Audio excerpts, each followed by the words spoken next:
السلام علیکم ورحمۃ اللہ وبرکاتہ۔ آج ہم العربیۃ للطالبین حصہ اول کے الدراسہ چیپٹر کی 7ویں مشق پڑھیں گے۔ یہ مشق جو ہے ایک دو اسٹوڈنٹ ہیں، کلاس فیلوز ہیں، ان کے درمیان مکالمے کی طرز میں ہے۔ ایک سوال کرتا ہے، دوسرا آگے اس سے اس کا جواب دیتا ہے۔ جیسے شروع میں ماذا تفعل، تم کیا کر رہے ہو؟ اراجع دروسی، میں اپنا سبق دہرا رہا ہوں۔ ماذا تفعلین، تم کیا کر رہی ہو؟ اکتب الواجب المنزلیہ، میں گھر کا ہوم ورک لکھ رہی ہوں۔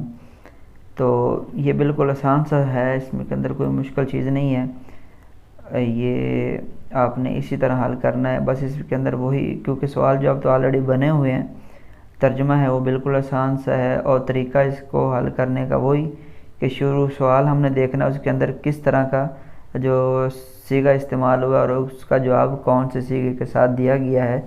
تو مزید آپ کی یہ پریکٹس بھی ہو جائے گی، جو پیچھے ہم مسلسل کئی بار پڑھتے آ رہے ہیں کہ سوال کے اندر یہ صیغہ ہو یا اس طرح کی ضمیر ہو تو جواب میں اس طرح کا صیغہ یا ضمیر آتی ہے، وغیرہ وغیرہ۔ تو یہ بالکل آسان سے مذکر اور مؤنث کے اعتبار سے انہوں نے یہ سوال یا پورشن بنایا ہوا ہے۔ اس کا دوسرا صفحہ وہ بھی سیم اسی طرح ہے جی، یہاں پہ دیکھیں یہ بھی اسی طرح لکھا ہوا ہے۔ اس کا دوسرا نمبر تھوڑا سا دیکھ لیں۔ ماذا تفعل عائشہ، عائشہ کیا کرتی ہے یا کر رہی ہے؟ تصحح الاوراق، وہ پیپر چیک کر رہی ہے۔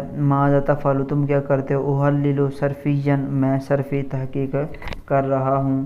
تو یہ اورب القرآن کا مطلب ہوتا ہے نحوی ترکیب کرنا، اور یہاں کیونکہ ترکیب کے اندر آپ کو پتہ ہے اعراب لگائے جاتے ہیں، قرآن کو اعراب لگانے کا مطلب ہے نحوی ترکیب کرنا، اور باقی اس کے اندر کوئی مشکل چیز نہیں ہے، باقی آسان سے الفاظ ہیں۔